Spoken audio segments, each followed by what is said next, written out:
Today we are going to talk about 4 different things that we can be doing to help alleviate foot pain if you're getting it. So, foot pain's pretty common, and one of the biggest issues right off the start is the shoes that we're wearing. A lot of times the shoes kind of constrict the foot. So if you think about it like your hand as your foot, think about if you walked around all day squeezing your fist as tight as you can, how that would cause some pain in your hand and coming up into the forearm, into the elbow, and even up as far as the shoulder.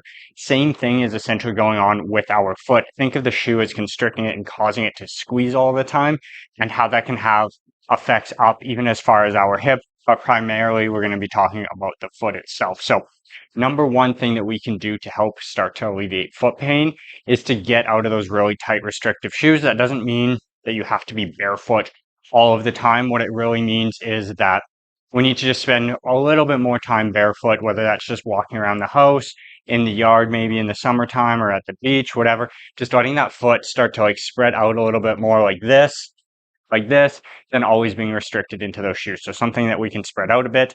If you want to start to transition to barefoot shoes that have a wider toe box that allow your foot to spread out, that would be fantastic.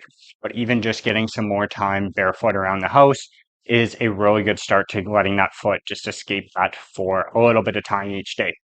Now, the next thing that we're going to talk about is specific exercises we can do for the foot.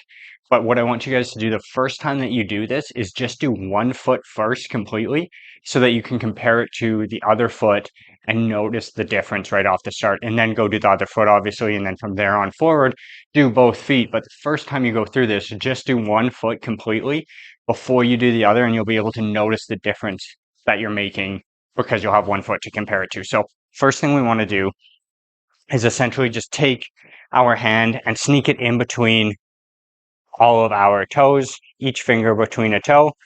And right away, that might feel a little bit difficult to do, but it's going to start spreading those toes out similar to how we would with the shoe. But now we're just forcing that open a little bit more. So then just spending some time in there, playing with it, moving it around, trying to sneak those fingers in a little bit deeper, which might even get a little uncomfortable, but you're just pushing your hand into there, spreading those toes back out and really just trying to work into it. And then you can see him kind of like flexing my foot back and forth a little bit, playing with it. Spend time doing this. A great time to do it is like if you're just watching TV in the evening or something like that. Slide your hand in there and just work it around while you're watching your show, and the time goes by pretty quickly. The next one that we want to do is to grab a ball. A lacrosse ball is what I have handy. It's quite hard for what we're doing. A tennis ball would be sufficient as well. It really just depends on how much pressure you're going to put onto it. Um, Something as hard and as small as a golf ball is a little too pinpointed for us. We don't want to be in pain. Nothing's going to want to release if we're in pain. We just want it to be a nice massage into the foot. And when you look at the foot, you can think of it here as kind of like big toe is an important piece, little toe and our heel. We're kind of working into that triangle. And all you're going to do, whether you're standing or seated, is grab that and just work into your foot, trying to find those sore spots. When you find a sore spot, then you can see what I'm doing with my toe now is bringing it down and up, just working into different sore spots, making sure to not put too much pressure onto the foot so that it's painful. We just want it to be a little uncomfortable so that we can get in there, release those spots and let them go. You might even hear like a bit of like almost a crunchiness in there. That's pretty common. You just want to work into those spots when you find them, just to like squeeze that foot around it and try and open it up as much as you can, because we're essentially pinning down that problematic tissue and then working the tissue in around that and causing it to start sliding better again. So that's a good starting point, is hunt down those sore spots. Then to finish up that rolling is just like nice, slow, steady wave over the foot.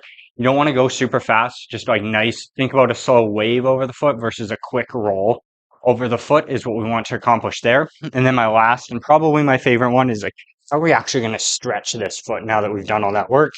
And that is to just tuck your toes under like this and lean back towards your heels, and you will instantly start to feel that stretch through your foot.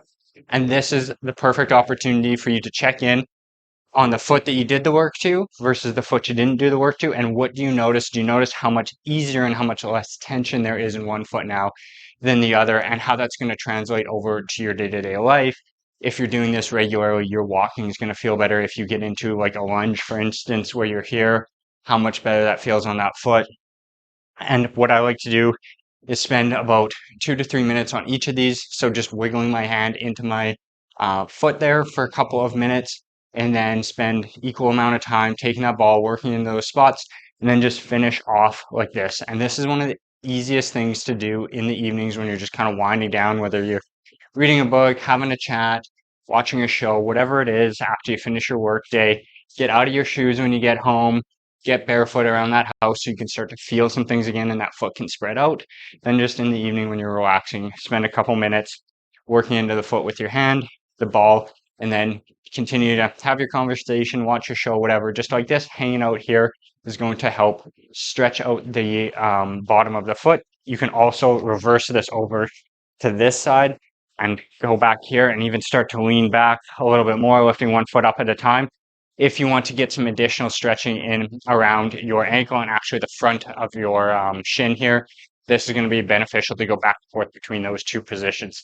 So that's what I got for you guys this time, is just going over how we can get that foot feeling a little bit better. When the foot moves better, the ankle moves better, and it all works up the chain from there.